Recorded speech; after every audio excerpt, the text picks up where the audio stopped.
From the Blue Ridge Mountains to the Chesapeake Bay, Virginia is a mecca for outdoor travel and adventure. Virginia Outdoor Adventures podcast is your local guide for hiking, camping, kayaking, travel, and so much more. Get the information and the inspiration to plan your own adventure right here in Virginia. I'm your host, Jessica Bowser. We're heading deep into the mountains of Southwest Virginia to explore Norton, a small city with a big reputation as an outdoor recreation hub in the heart of Appalachia. Tucked into the High Knob region and surrounded by the Jefferson National Forest, Norton offers something truly special: easy, immediate access to some of the most diverse and scenic outdoor experiences in the region. From panoramic overlooks and cascading waterfalls to miles of hiking and biking trails, this is a place where adventure starts just minutes from downtown. Whether you're chasing spectacular views at Flag Rock or taking in a gorgeous sunset at High Knob Observation Tower, Norton delivers big outdoor experiences without the crowds. Joining me is Katie Dunn, Director of the High Knob Destination Center and Norton's Community Engagement and Tourism Director. She's here to share what makes this mountain town so memorable, from its quaint main streets to a little bit of local legend. Let's go. This is part 2 of a 2-part episode. We also got an opportunity to do the Guest River Gorge Trail, and I think this one is excellent, not just for hiking, but if you want to bring a bike, I think this is perfect for that. It's a great rails to trail. It's one of my favorites too. I think I went there when we first moved up here. I think I went there like every single day because we live down in Coburn. So it's about 20-ish minutes from Norton to get to this trail. But yeah, it's about 5.5 miles. It travels along the Guest River and ends at the Guest River's confluence with the Clinch River. But along the way, you kind of get these really like tall cliffs that kind of make the sound of the river like echo, and it just kind of thunders sometimes. So it's really pretty. And yeah, it's one of my favorite trails. And you do go downhill and you don't realize you're really going downhill, whether you're hiking or running or biking. But on the return trip, you do have to climb about 600 to 700 feet to get out. Just it's gradual, but yeah, you will feel it coming back out. But it's really pretty all seasons too. So that's definitely a really cool one. And we saw a bald eagle there too. We did. It was so close. Like you and I were both freaking out. We were trying to get pictures and thinking it was going to fly off because it was so close to us, but the views were amazing. I think that's the first time I'd seen one there. And so we were both creeping up closer to hopefully it wouldn't get scared off. And I was going to mention too, there are climbing routes there too. I think a regional climbing group has an MOA with the Forest Service, so there are some rope climbing routes along the trail as well. And I enjoyed it because it's a rail to trail, and so what you would typically think of a rail to trail in Appalachia is true on this trail too. There are tunnels that the trail passes through that the train used to pass through on the mountains. There are bridges that go over the streams. So talk about scenic. I mean, you've got these dramatic rock formations, you've got tunnels, you've got mountains in the distance, you're going over these beautiful streams. It just doesn't get any prettier than that. Yeah, and I think the tunnel now, when we first moved up here, it was inching closer to 100 years. I think it's over a 100-year-old tunnel now. The Swede tunnel is what they call it. I'm not sure why. So it's really cool. Those kind of older features from the railroad are still there. Next time I come into town, I'm bringing my bike and I'm going to ride the whole thing. I'm super excited to do it. Yes, spring, and I would say mid-spring is a good time to come do that. Yeah. Fall. I mean, fall, like when we were there too, because it was so beautiful. It was, what were the temps? They're like in the 60s, like 50s to 60s. And it was just perfect to be outside. That has had some really good leaf color in the past. There's one day I just stood there and it's just, brilliant all around. So there's just a couple more we're going to cover before we move on. And one of those is the Chief Benj or Chief Benji. I think I've heard it pronounced both ways. Scout Trail. It's a really cool 15.6 mile trail. So it's probably right now our longest distance trail in the area. And it actually starts up at High Knob Tower and then travels all the way down to where we were talking about Little Stony Falls. It connects that trail. So you do pass through like Bark Camp Lake on your trek down. And just a lot of other really good scenic like forest types. And so it's a great woods walk. Do want to warn people if they come out and want to hike it. Hurricane Helene did hit our area last year when it came through, and there's a lot of tree damage that happened. And that trail was one of the areas that did get hit. Certain sections are really good, and then other ones probably will have to have some work done. So if you do come and want to hike that trail, I would just recommend checking in with the Forest Service to make sure that trail conditions are good, just to be on the safe side there. But it's definitely one to check out. And I haven't done the full thing all at once, but I've done several sections of it, and it is really pretty. Yeah, I would love to do this one too, especially once it's fully cleared out. It sounds like a really great, well, for me personally, day hike. 15 miles might be a little much for some people in one day. But I think if you start early enough and you're a really experienced hiker, you could do this in one day. But yeah, it sounds really beautiful. And I also think it's important to mention that there is still damage from Hurricane Helene, even though it was over a year ago. And I think some people who don't live in the area have already moved on and aren't really thinking about that anymore. But there is still lingering damage that is being addressed. And I remember when Hurricane Helene hit, and I interviewed somebody who works in Smith County tourism about it. And she said, please don't forget about us, because the news cycle moves so fast that people are going to move on and they're going to forget that we're still here suffering and trying to recover from this. And more than a year later, like, that's true. Like, there are areas that were hit hard that are still trying to recover. So it's really important for us to visit and to put our tourism dollars into helping the area recover from Hurricane Helene, I think. And we were lucky, we didn't have the widespread damage that a lot of our communities in Virginia and then neighboring North Carolina had, but a lot of our rec areas and trails were impacted. We had a lot of tree damage more than the flooding. So we're still kind of recovering from that. And there are areas where we don't really want to promote or tell people that, just be careful if you're going out. And the Forest Service is doing a lot of work to try to get that back into shape. But of course, they're have limited resources sometimes too. So it's a work in progress, I think. Okay, so we saved one for last, and this is a super, super popular hike, but also comes with some controversy. And when you and I were first talking about, are we going to include this particular hike in this podcast episode, we were kind of going back and forth on it because of the overvisitation issues. But I think it's really important to talk about those. Like, it doesn't really make sense to ignore this hike given how popular it is in the area. But I also think it's really important to talk about why it's controversial. And that hike is Devil's Bathtub. So what should adventurers know about this hike, Katie?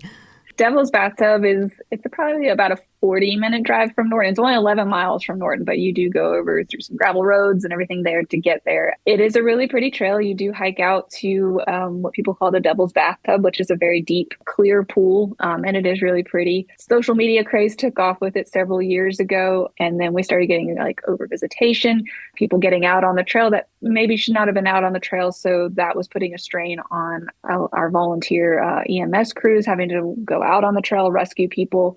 And then there have been some private property issues where people were not respecting private property, parking along roadsides, blocking people in.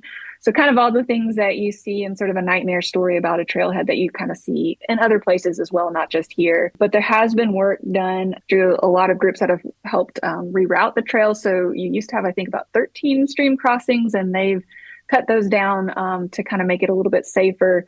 There actually is a new parking area, which you can still park at the old trailhead, but there is a new trailhead that's recommended for parking too. And it adds a little bit of a road walk. You have Wi-Fi there, restrooms there, and then it's a bigger parking area than the trailhead. But yeah, it's a good one. Just one that we don't promote as much just because it has been loved a little bit too much. And there are a lot of other trails in the area too that are good to kind of spread those crowds out too.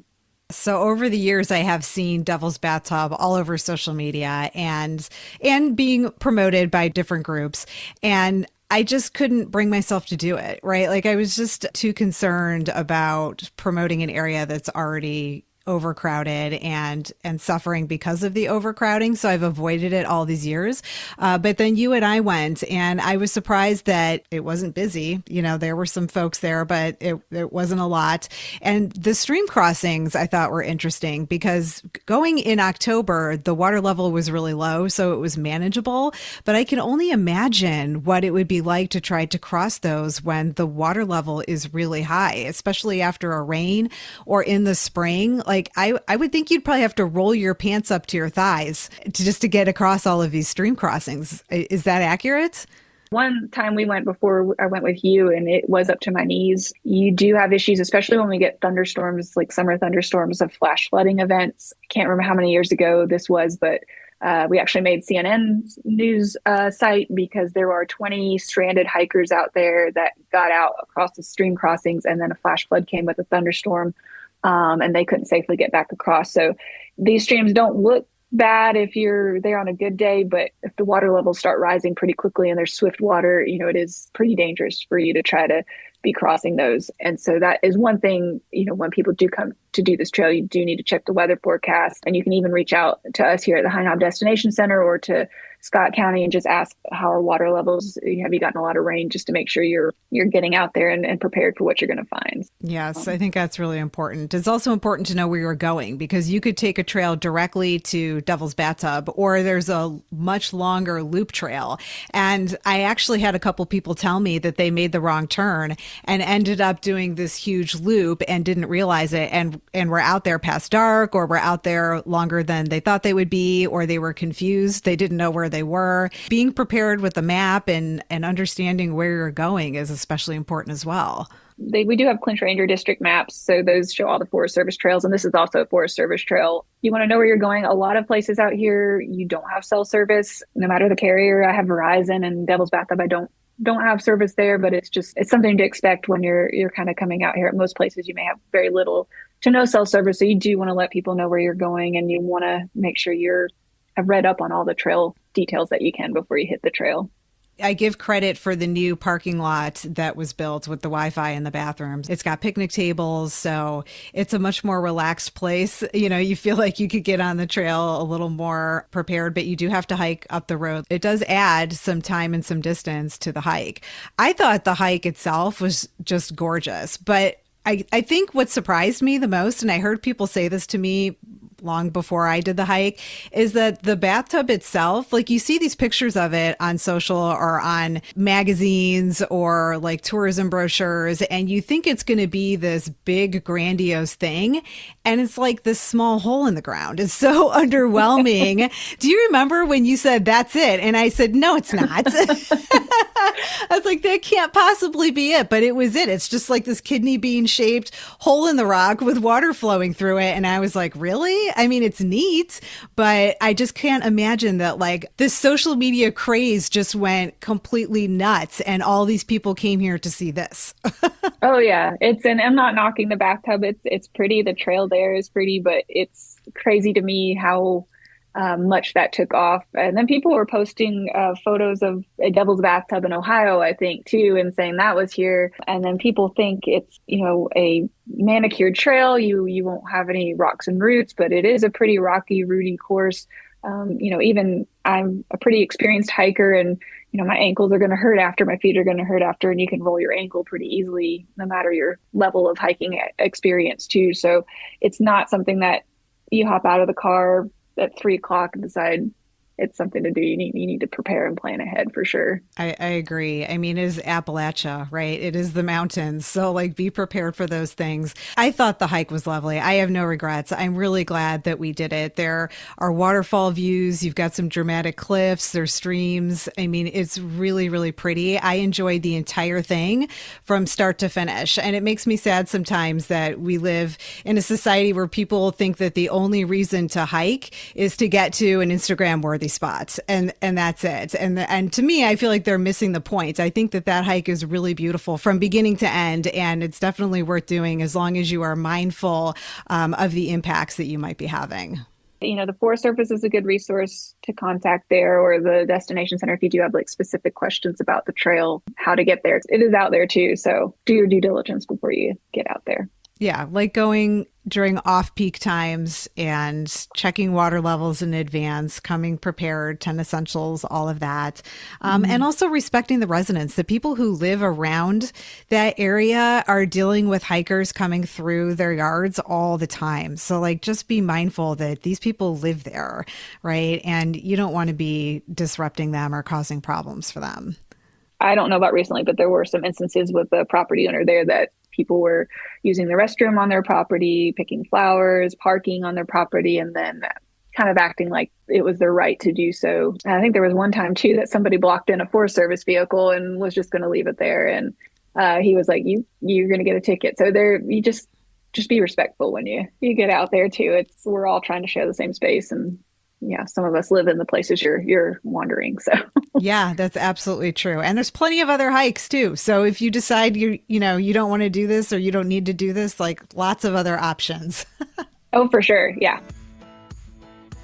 Spring adventures are calling, and the latest Virginia Outdoor Adventures merch is ready to come along. With the fresh, bold seasonal design, these ultra comfy hoodies and tees are perfect for life on the trail, around the campfire, or wherever you roam. Whether you're heading out for a hike, planning a weekend trip, or showing your love for Virginia's outdoors, this gear was made for you. Grab yours now and join the community behind the podcast. Every purchase helps keep new episodes coming so you can keep exploring. Find it by clicking on Shop the Virginia Outdoor Adventures merch store in your show notes. Now that we have gone over some of the popular hiking places and outdoor recreation areas, let's talk about lodging, because people who are coming into town are going to want to know where they can stay. So what are the options available in downtown Norton? We do have 4 hotels. In downtown itself, there's the Hampton Inn. And then we do have 3, probably about a mile or 2 from downtown. So there are plenty of options there. Neighboring town of Wise, which is close to Norton, also has a couple options as well. They have an Inn at Wise and then a Best Western. And then, of course, we probably have several properties on Airbnb or those types of sites too that you can look for. So there are options there. And then if you want to camp, of course, we've mentioned that there are campgrounds really close to downtown too.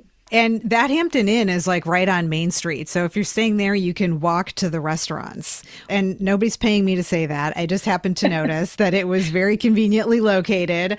And I did not stay in any of those hotels. I actually stayed in Nottingham Place B&B, which is in Wise, not too far away at all.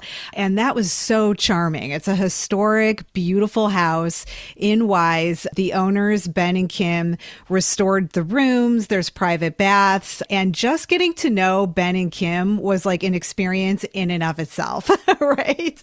I really enjoy those two. Ben isn't he a professor at UVA Wise?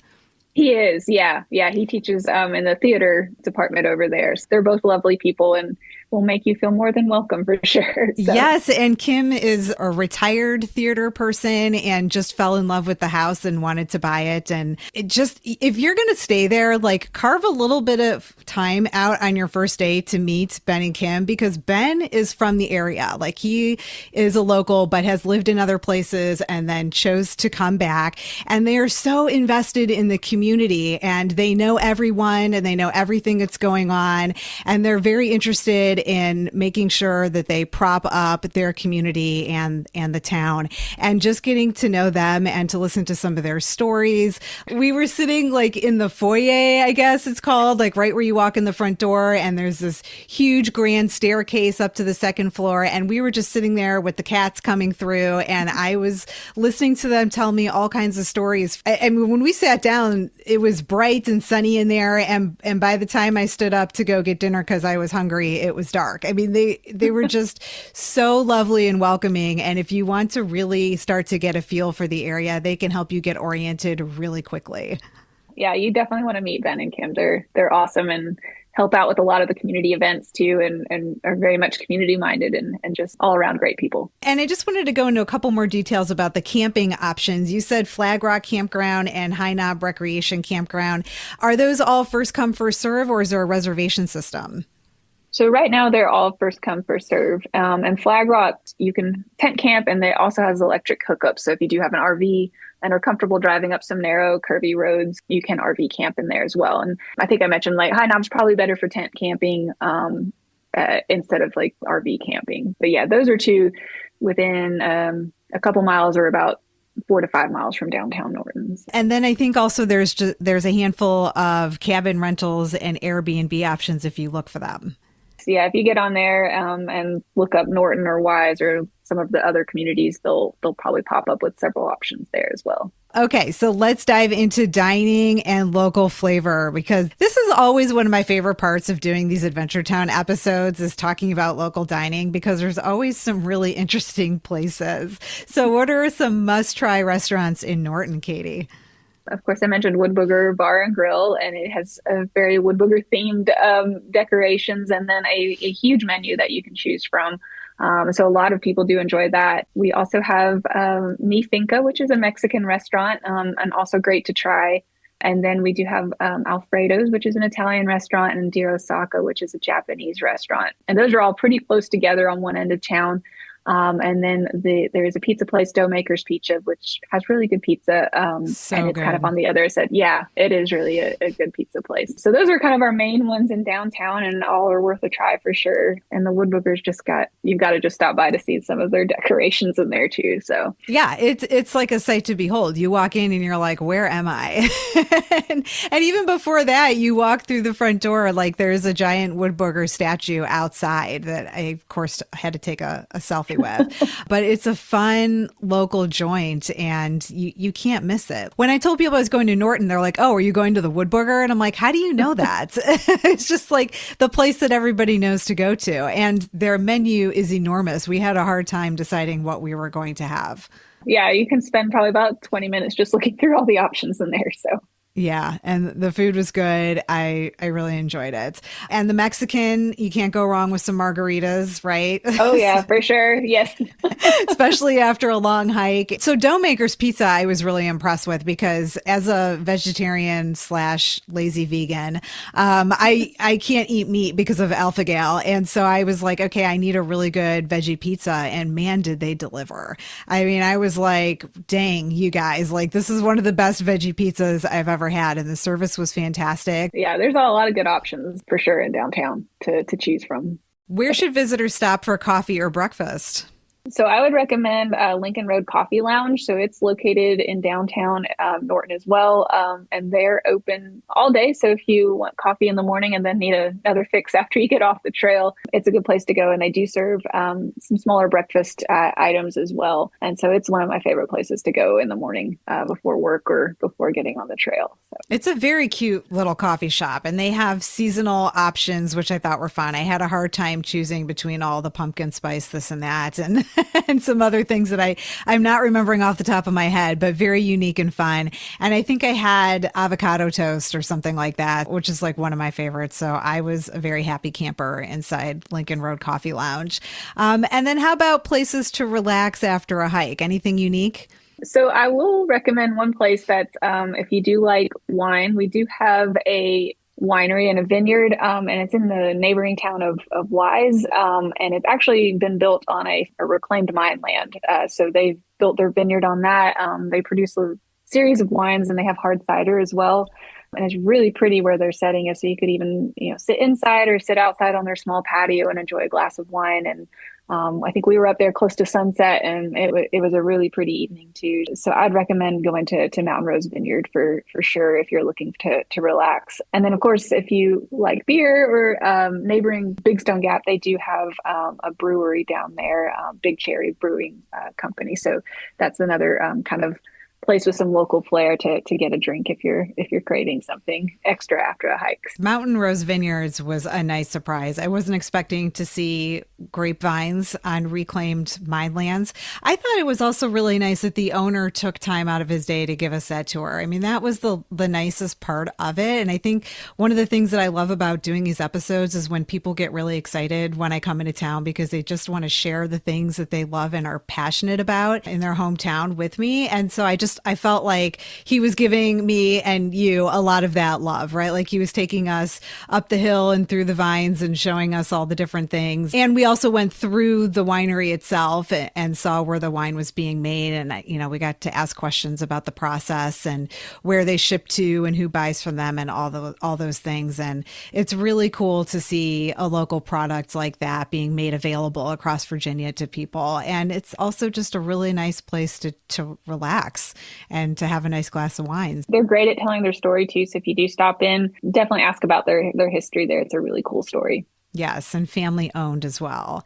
Katie, for people who are thinking about visiting Norton, where is the best place to start your trip? So if you get into Norton, we actually have a visitor slash interpretive center called the High Knob Destination Center. And we opened that in January of 2025. So it's a great place to stop by. We have a lot of information, not only about Norton, but we kind of serve the wider High Knob region, which has been a lot of the places we've talked about today are not necessarily in Norton, but they're in this kind of wider region. You can find information about us, about Wise County, Scott County, and Lee County. So places there. And so we also have an exhibit room. So if you really kind of want to get a general introduction to the region, what you can expect, you can wander through there. And it talks a lot about our biodiversity in the area, our recreation sites and trails, our communities, and our some of our history too. And then if you need a souvenir, we do have a small retail space, so you can take a High Knob souvenir home with you. But that's a good kind of stopping point to kind of orient yourself for the area and then for what to see here. Yeah, I took advantage of the souvenirs. I walked out fully stocked with magnets and Christmas ornaments and shirts and a mug. I was drinking spice cider on Thanksgiving out of my High Knob mug. So thank you, Katie, for that lovely gift. But yeah, what a wonderful addition to the community. The High Knob Destination Center is brand spanking new and just beautiful. And like you said, not just information about outdoor rec, but also geology, ecology, and the whole region. It's very well done. And I highly recommend everybody stop in there when they're in town. It's a perfect place to get all the information you need, 3D maps of the area. You can get yourself oriented and kind of understand where things are. Not that there's many challenges here in visiting the area, but one of them might be driving through the mountains and figuring out how to get from one place to another. And you and the other staff are there and available to help people understand how to get to all of these awesome places we just talked about today. Yeah, I think that's one thing. There's not potentially a lot of signage for some of these places too. So yeah, we can help you find those places and, like you said, kind of orient yourself. And we also do have a lot of events that go on throughout the year at the center. So if you happen to be here on a particular week, you might be able to come and attend one of those events here too, or an interpretive program that we might be offering. Yeah, that's fun. You do some like guided hikes and lots of trail races and stuff, right? Yeah, we do. We do monthly guided hikes, and then my coworker, Megan Rourke, she's a certified interpreter, so she's doing a lot of her interpretive and outreach programs. And then, yeah, we do have a lot of running races. So if you love running, trail running, road running, check us out. And I think we have a running race probably almost every month of the year now. It feels like it's probably not real, but but we do have a lot going on for sure. Katie, what do you hope visitors will take away from their time in Norton? I hope they can find a place to escape a new outdoor adventure where maybe they didn't think one existed, given where we're located, and that they come away relaxed and sort of rejuvenated. Because I feel like that when I get out here and you just spend a few hours in the woods and then can go relax at a restaurant or wherever. And I think when we moved up here, I found a whole new place that I didn't know existed, and a lot of outdoor adventures that you might not find in other places too. Norton is a good place to relax and rejuvenate and reconnect. I certainly enjoyed my time there. Katie, how can listeners connect with you and find more information?